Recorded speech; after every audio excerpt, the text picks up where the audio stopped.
The massive screen in the United Earth Government building flickered to life. President Maria Chen sat at the long table with other world leaders, their faces showing worry and fear. They had been waiting for this message for 3 days now. The alien ships had appeared at the edge of their solar system without warning. The screen showed a tall, crystal-like being with multiple arms and eyes that glowed like stars. This was Ambassador Zexathul from the Viridian Collective, speaking for something called the Galactic Concordat. His voice came through the speakers, sounding like wind through broken glass. "Humans of Earth," the alien said, "we have watched your species for many cycles. We have studied your history, your wars, your destruction of your own world. We have seen how you spread to other planets like a disease. You are violent. You are dangerous. You do not belong among civilized beings." President Chen felt her hand shake under the table. Around her, the other leaders sat in silence. Defense Secretary Williams had his jaw clenched tight. The Japanese Prime Minister stared at the screen like she was watching her own death. "The Galactic Concordat has 12 member species," Zexthul continued. "We have kept peace for thousands of years. We do not allow violent races to threaten this peace. You will have 30 of your days to decide. Submit to our treatment and we will remove the violence from your minds. Your species will live, but you will never again threaten others. Refuse and we will remove you from existence entirely." The transmission ended. The room fell into dead silence. "Treatment?" asked the German Chancellor. "They want to change our brains?" Dr. Sarah Volkov, the head of Earth's Xenobiology Department, spoke up from the corner. "From what we've learned about their technology, they can alter brain chemistry. They could make us docile, peaceful to the point where we couldn't defend ourselves against anything." "And if we refuse?" asked President Chen. "Then they kill every human in existence," said Defense Secretary Williams. 7 billion people on Earth, plus all our colonies." The room erupted in arguments. Some leaders wanted to negotiate. Others wanted to prepare for war. A few quietly suggested that maybe the treatment wasn't so bad if it meant humanity survived. President Chen left the meeting and walked to her private office. She needed to think. Through her window, she could see people in the streets below. Normal people living normal lives. Children playing in parks, students going to school. None of them knew that aliens had just sentenced their entire species to death or slavery. Her secure phone rang. It was General Torres from the Colonial Defense Force. "Madam President," he said, "we intercepted some alien communications. You need to see this." 20 minutes later, Chen was in a secure bunker beneath the Capitol. General Torres showed her the decoded messages on a computer screen. "They're not planning to let us choose," he said. "Look at this message. It was sent 2 days before they even contacted us." Chen read the alien text that had been translated by their computers. Her blood turned cold. "Subject species shows irreversible violent tendencies. Probability of successful treatment 12%. Recommendation: proceed with full extermination regardless of their response. The ultimatum serves only to study their final reactions for xenological research." "They've already decided to kill us," Chen whispered. "Yes, ma'am. The ultimatum is fake. They want to see how we react when we think we have a choice." Chen stared at the message for a long time. Then she stood up straight, and Torres saw something change in her eyes. Something cold and hard. "General, how long do we really have? Intelligence says their main fleet will arrive in about 6 months. The ultimatum gives us 30 days, but that's just theater. And our defenses?" Torres smiled grimly. "Madam President, we've been preparing for this possibility since we first detected alien signals 15 years ago. Every colony, every space station, every trade route has been designed with defense in mind. The aliens think we're just violent primitives. They have no idea what humans can do when we're truly threatened." Chen nodded. "Call an emergency session. Get me every world leader, every military commander, every scientist who's ever worked on alien technology. It's time to show these aliens what monsters actually look like." 3 hours later, President Chen stood before a joint session of the World Congress. Representatives from every nation on Earth were present, along with governors from the Mars, Luna, and asteroid colonies. The room was packed and tense. "Fellow humans," Chen began, "the Galactic Concordat has given us an ultimatum. Submit to brain alteration or face extinction, but we have learned something they did not intend for us to know." She activated the main screen showing the intercepted alien message. "They have already decided to exterminate us. The choice they offered is a lie. They want to study how we react to false hope before they kill us all. The room exploded in angry voices. Chen waited for quiet, then continued. These aliens call us monsters because we fight wars, because we compete for resources, because we refuse to simply roll over and die when threatened. They think violence makes us evil. She paused, looking around the room at faces filled with fear and rage. They have never seen what humans become when our families are threatened. They have never seen what we're capable of when someone tries to make our children extinct. They call us violent monsters for surviving on a dangerous world and spreading to hostile environments. Her voice grew stronger. If they want to see monsters, then we'll show them monsters. Not the kind that kills for pleasure or conquers for greed. The kind that appears when you threaten to murder every human child in existence. The kind that emerges when you back a species into a corner and tell them to choose between slavery and death. The room had gone completely silent. We choose neither, Chen continued. We choose to show them that the worst mistake any species can make is trying to exterminate humanity. We choose to teach them that there are fates worse than coexistence with violent neighbors. We choose to become whatever we need to become to protect our species. She activated another screen showing human colonies throughout space. For 15 years, we have prepared for this day. Every human settlement is also a fortress. Every trade route is also a supply line. Every diplomat has also been a spy. The aliens think they know us from studying our history, but they only saw us fighting each other. They have never seen us united against an external threat. The president of Russia stood up. What are our chances of victory? Chen smiled, and it was not a pleasant expression. We're not fighting to win, President Volkov. We're fighting to survive, and humans have never been defeated when survival is on the line. We survived ice ages, plagues, asteroids, and each other. We will survive this too. She looked directly into the main camera that would broadcast her words across the galaxy. To the Galactic Concordat, we send this message. You wanted to see monsters because we refused to die quietly. You wanted to judge us by our capacity for violence. Very well. You will see what monsters look like when they're protecting their young. You will learn what violence means when it's wielded by a species that has spent its entire evolution fighting to survive against impossible odds. The transmission activated, sending her words to every alien world in the Concordat. We are humanity. We are what we choose to be, and you have chosen to make us your nightmare. Dr. Sarah Volkov stood in the underground laboratory, watching her team work on something that would have been called impossible just 6 months ago. The lab was hidden 3 miles beneath the Rocky Mountains, and it hummed with activity 24 hours a day. Show me the latest results, she said to her assistant.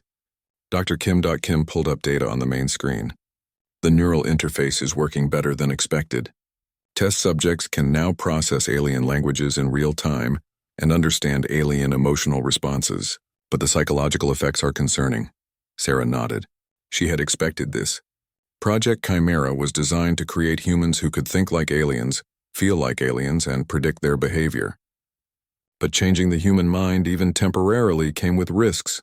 What kind of effects? The subjects report feeling detached from human emotions. They describe human behavior as quaint or primitive. It's like they're becoming more alien than human.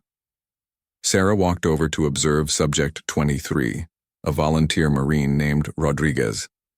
He sat in a chair with dozens of thin cables attached to his head, his eyes closed in concentration. On the screen beside him, alien text scrolled by at incredible speed. Rodriguez, how are you feeling? The Marine opened his eyes. For a moment, Sarah felt uncomfortable. His eyes looked human, but the expression behind them seemed foreign. I am functioning within acceptable parameters, Dr. Volkov, he said. The Viridian communication patterns indicate anxiety about the upcoming conflict. They have never faced an opponent that adapts during combat. Their military doctrine assumes enemies will fight according to predictable patterns. Sarah made notes. Rodriguez was speaking like a human but thinking like an alien intelligence analyst. And how do you feel about fighting them? Rodriguez tilted his head in a gesture that looked disturbingly alien. Feel the concept seems inefficient. I can calculate optimal strategies for their defeat. Emotional responses would interfere with tactical analysis. Kim whispered to Sarah. That's what we're seeing with all of them. They're becoming perfect alien hunters, but they're losing their humanity in the process.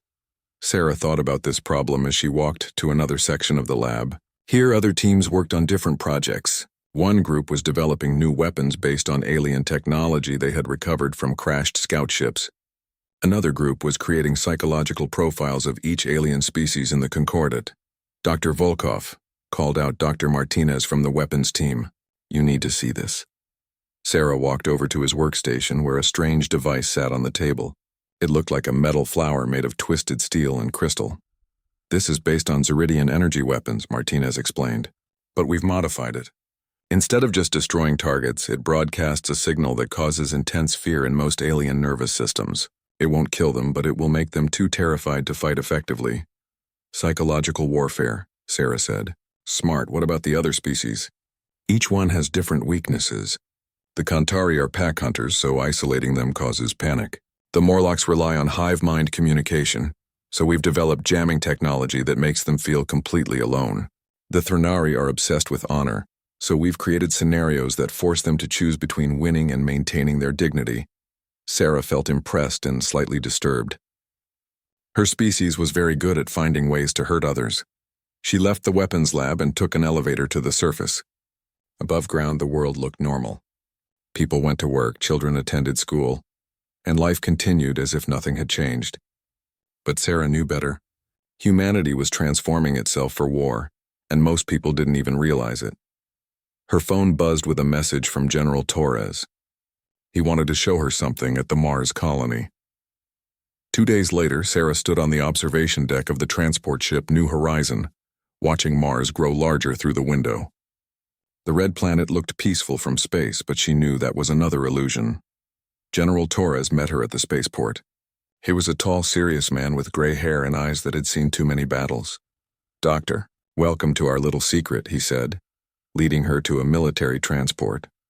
They flew over the Martian landscape for 20 minutes before Sarah saw their destination. What looked like a simple mining facility from above was actually something much more impressive below ground. "We call it Fort Determination," Torres said as they descended into the underground complex. "Every human colony has something like this. The aliens think our settlements are just farms and research stations. They have no idea we've been preparing for war since we first left Earth."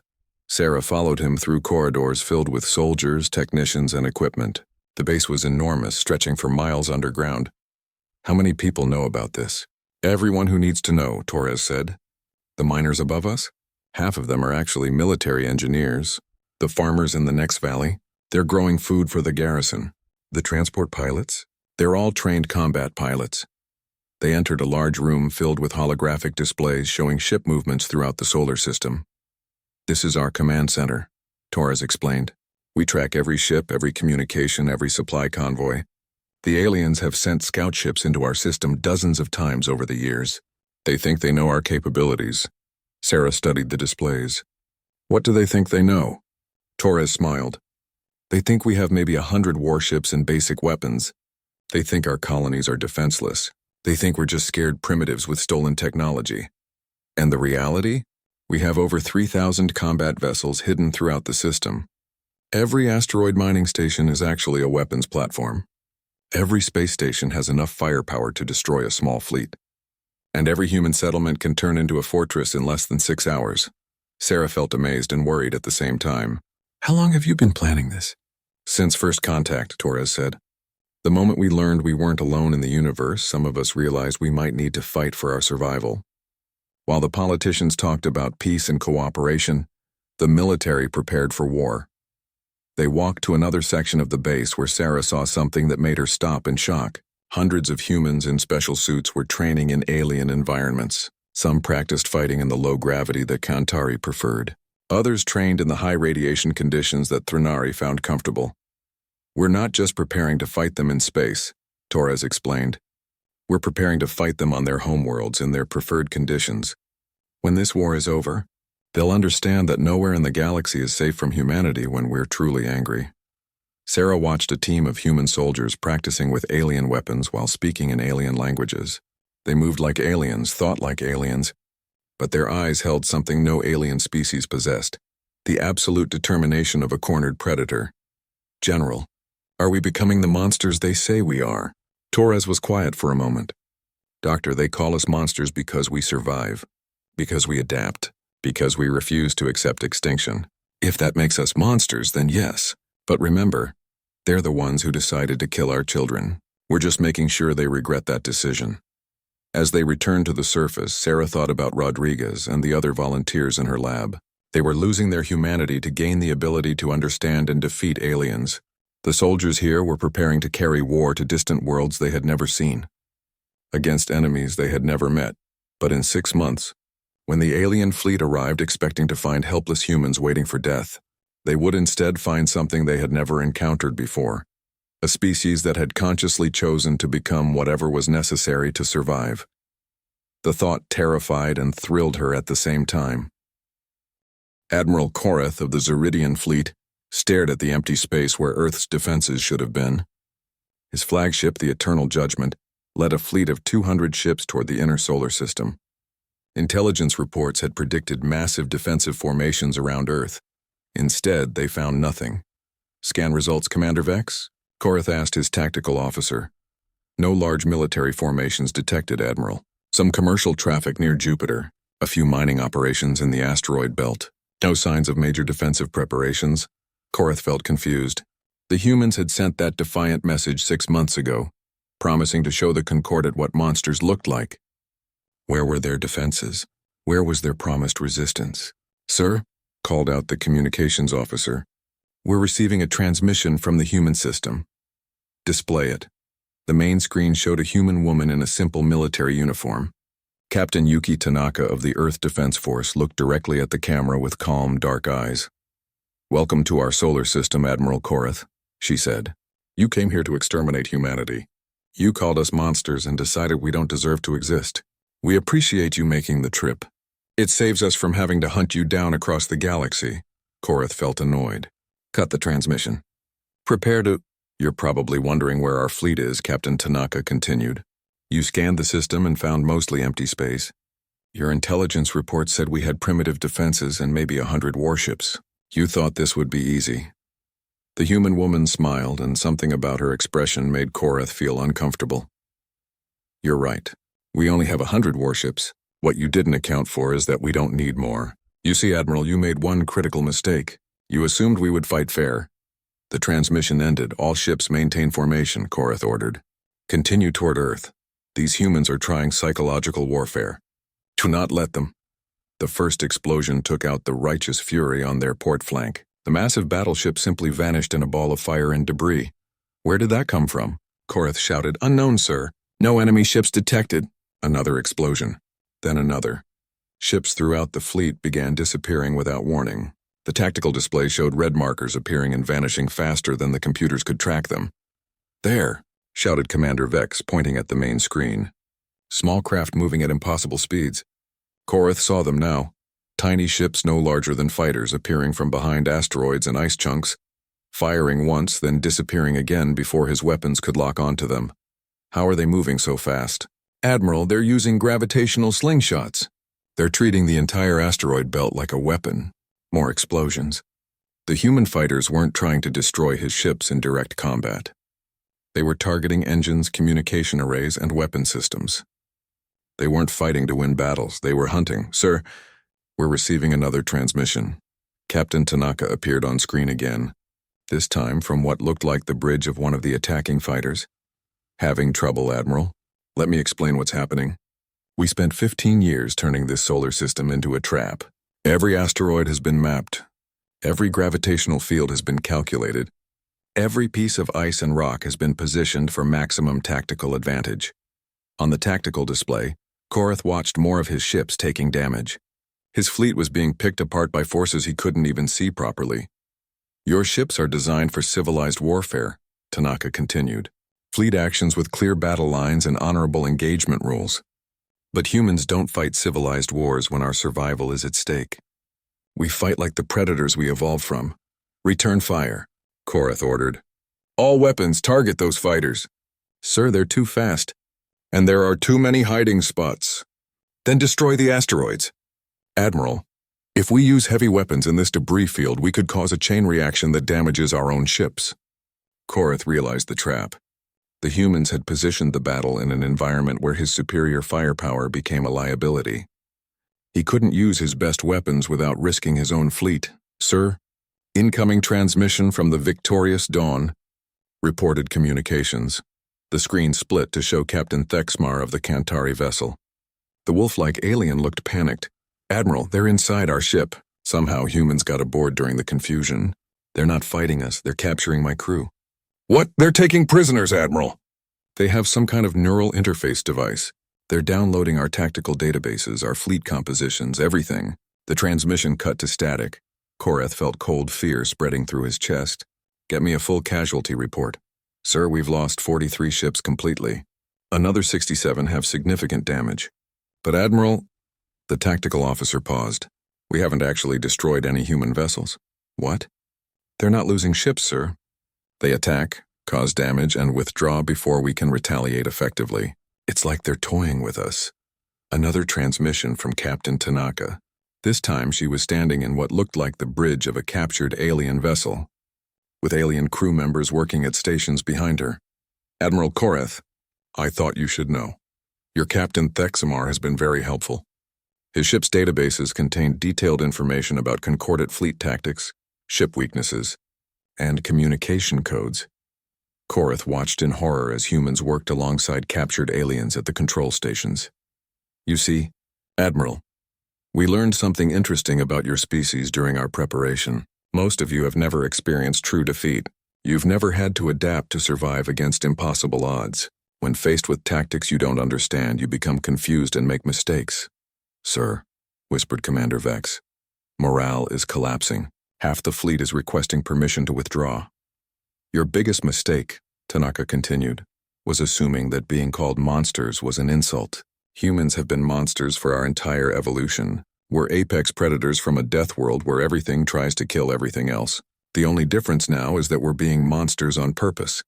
The tactical display showed more human fighters emerging from hiding spots throughout the asteroid belt. But now Koreth could see they weren't just random attacks. There was a pattern, a strategy. The humans were herding his fleet toward a specific area of space. "Admiral," shouted the sensor officer. "Massive energy readings ahead. Something's powering up." Through the main view screen, Koreth saw it. Hidden in the shadow of a large asteroid was a human battle station he hadn't noticed before. It was smaller than his flagship but covered in weapon ports. "You wanted to see what monsters look like when they're protecting their home," came Tanaka's voice over the communication system. "Congratulations, Admiral.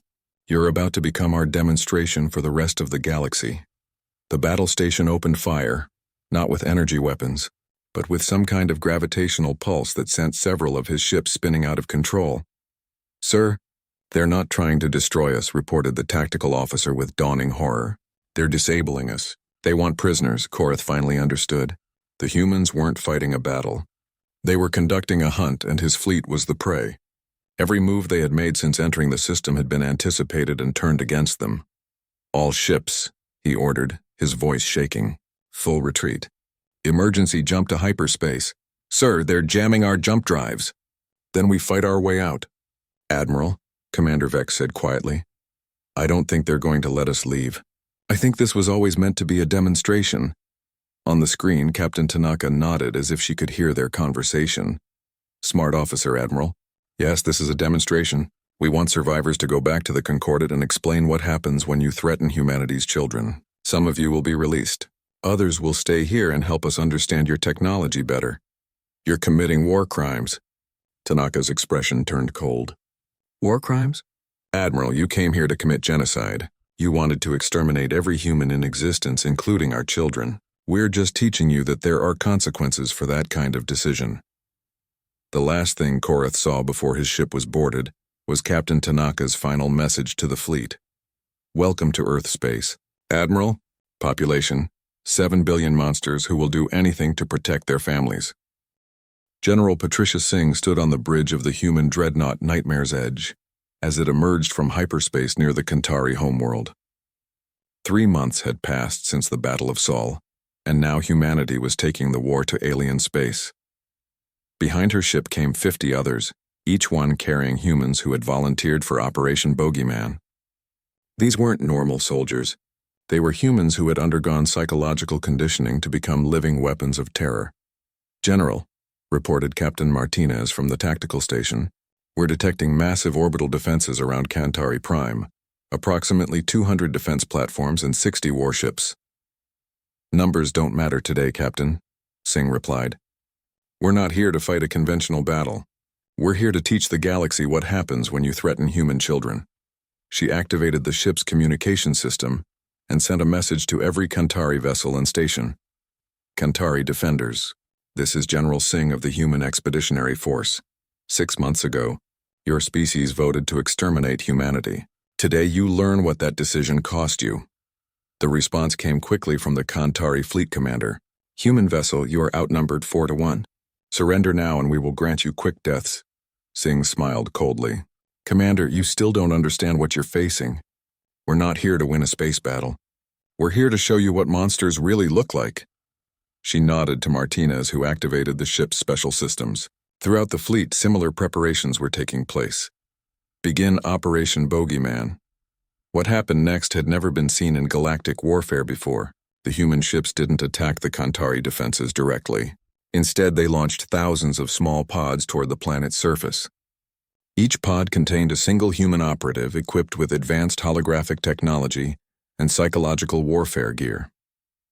On Kantari Prime, panic began almost immediately. The Kantari were pack hunters who evolved from wolf-like predators. Their deepest fear was isolation, being cut off from their pack. The human operatives used this knowledge with terrifying efficiency. In the capital city of New Pac, citizens began reporting sightings of impossible creatures.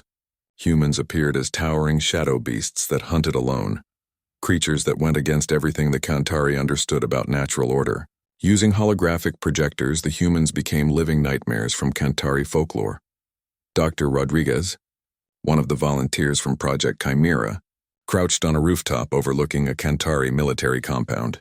His neural interface allowed him to think like a Kantari, while remaining human enough to hate what he was about to do. Through the interface, he could feel the Kantari soldiers' emotions. Their fear was growing as reports came in of pack leaders disappearing one by one. The humans weren't killing them. They were isolating them, cutting them off from their pack bonds, leaving them alive but psychologically broken. Rodriguez activated his holographic disguise and dropped into the compound. To the Kantari guards, he appeared as a massive lone predator, something that shouldn't exist in their understanding of the world. Their instinctive response was to call for their pack, but the humans had jammed their communication systems. One by one, the guards fled in terror, not because they were physically overpowered, but because their minds couldn't handle the sight of a successful solitary hunter. Across the galaxy, similar operations were taking place on other alien worlds. On Thrinari Prime, the honor-obsessed reptilian species faced a different nightmare. Captain Lisa Chang led her team through their capital city, but instead of appearing as monsters, the humans appeared as victims. Using their knowledge of Thrinari psychology, they created scenarios where the aliens were forced to choose between military victory and maintaining their honor code. Thrinari warriors found themselves facing human children who were actually adult soldiers using holographic disguises. Every time a Thrinari raised a weapon, they saw a helpless child. Their honor code prevented them from harming innocents, but their military orders demanded they defend their world. The psychological strain broke many of them. They couldn't fight effectively against an enemy that turned their own moral values into weapons. On Viridian space stations, the crystal-like beings who prided themselves on logical thinking faced attacks that made no logical sense. Human operatives appeared and disappeared randomly, never following predictable patterns. They would damage one system, then help repair another. They would attack one station, then leave supplies for another. The Viridians' crystalline minds, which worked perfectly when dealing with logical opponents, began to overload trying to understand human tactics that seemed to serve no strategic purpose, but it was the message that accompanied each attack that truly terrified the aliens. General Singh's voice was broadcast to every world simultaneously. You wanted to judge humanity by our capacity for violence. You decided we were too dangerous to exist because we fight wars and compete for resources. You called us monsters for surviving on a hostile world. On the screens, images showed human children playing in parks, families having meals together, students learning in schools. These are the people you voted to exterminate. These are the children you decided didn't deserve to live because their parents once fought wars against each other. The images changed to show the human operatives in action, but instead of showing them as terrifying monsters, it showed them as they really were, ordinary people who had volunteered to become nightmares to protect their families. We are showing you what we become when you threaten our children. Every human you see today chose to give up their humanity temporarily, to save their species permanently. They volunteered to become your worst fears so that human children could continue to exist. Singh's message continued as reports came in from across the galaxy. Alien military commanders were surrendering, not because they were defeated in battle, but because their troops were too psychologically damaged to fight. You see, the thing about monsters is that they only exist when they're needed. Right now you need us to be monsters because that's the only thing that will teach you to leave humanity alone. On Morlockian worlds, the hive mind species faced complete communication breakdown as human jamming technology left individual Morlocks feeling utterly alone for the first time in their species' history. On Zeridian colonies, the militaristic species found their chain of command collapsing as humans systematically targeted their leadership with precision psychological attacks. The pattern was the same everywhere. Humans didn't destroy alien cities or kill civilian populations. Instead, they broke the psychological foundations that alien societies were built on. The beautiful thing about this operation, Singh explained to her officers as reports came in, is that we're not actually harming anyone permanently. We're just showing them what it feels like to have their entire way of life threatened by something they don't understand. Captain Martinez looked uncomfortable. General, some of our people are asking if this is necessary. The psychological damage we're causing? Singh turned to face him. Captain, 6 months ago, these same aliens voted unanimously to exterminate every human child in existence. They didn't plan to give us a quick death. They were going to study us while they slowly wiped us out. Our people volunteered for this mission because the alternative was genocide. She gestured to the tactical display showing alien worlds in chaos. Every human down there chose to become temporarily monstrous so that human children never have to face extermination again. They're sacrificing their peace of mind to ensure our species' survival. That's not cruelty, Captain. That's love. The operation continued for 48 hours. When it ended, 12 alien civilizations had experienced something they had never encountered before. Systematic psychological warfare conducted by beings who understood exactly how to exploit their deepest fears and cultural weaknesses. But the most terrifying part for the aliens wasn't the attacks themselves. It was the realization that humans had studied them so thoroughly that they knew each species better than they knew themselves. The final message General Singh sent to the Galactic Concordat was simple. This is what monsters look like when you threaten their children. We can be worse. Much worse. The choice is yours.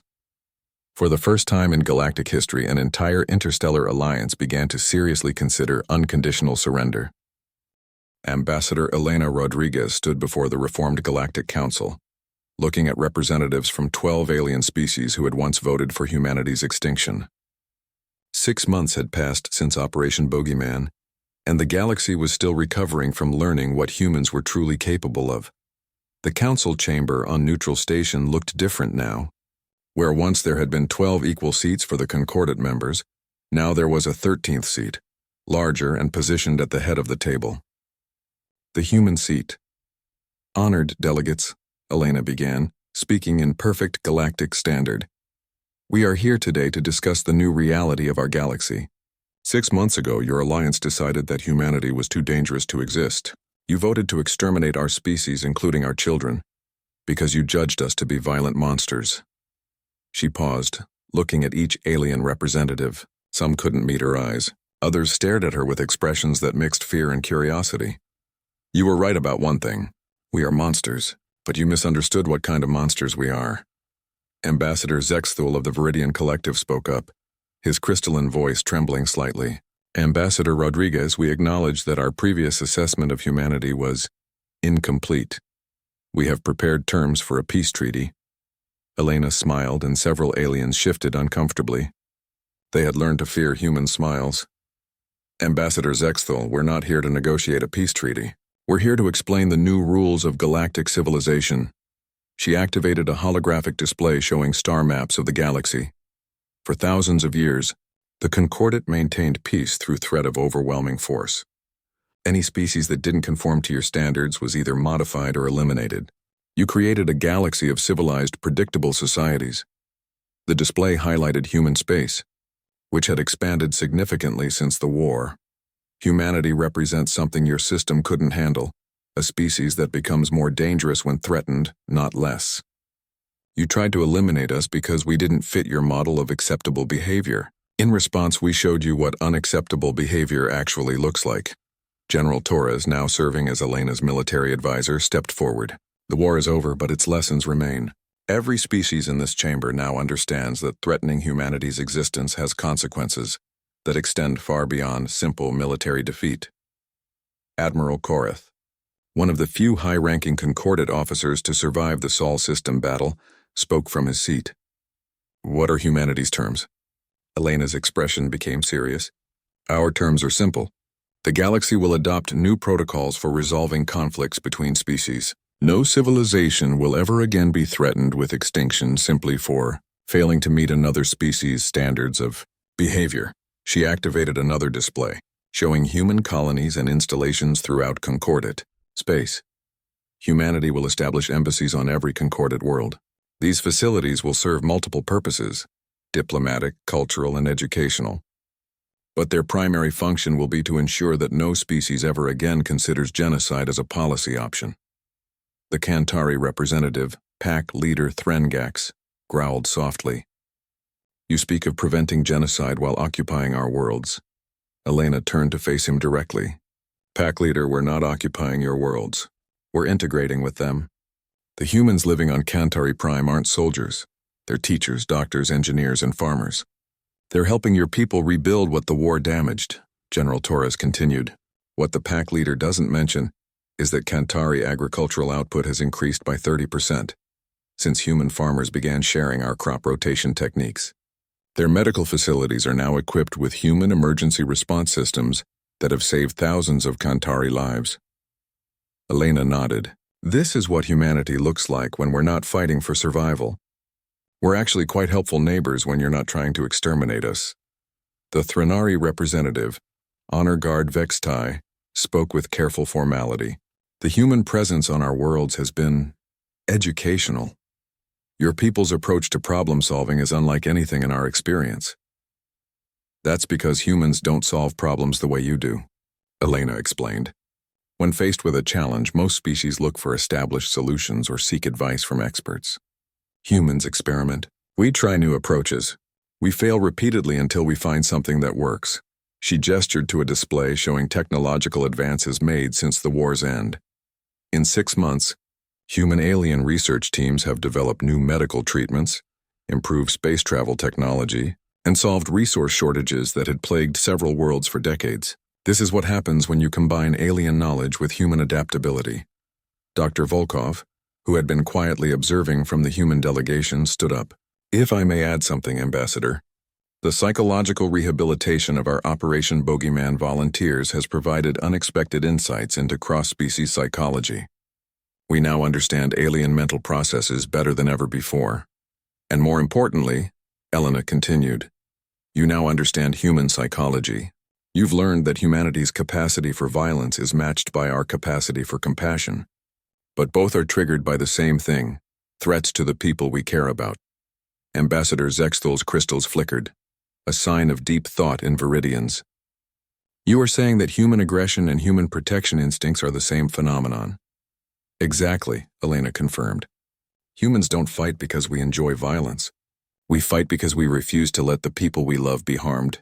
When you threatened to exterminate our children, you activated the strongest force in human psychology. Parental protection instincts scaled up to the species level. The chamber fell silent as the aliens processed this concept. Elena continued, this brings us to the most important change in galactic politics. The Concordat system of unanimous decisions regarding species-level threats is permanently disbanded. No group of civilizations will ever again have the authority to sentence an entire species to extinction. What system do you propose? Asked the Morlockian representative, speaking for the first time. The hive mind species had been deeply affected by humanity's communication jamming tactics.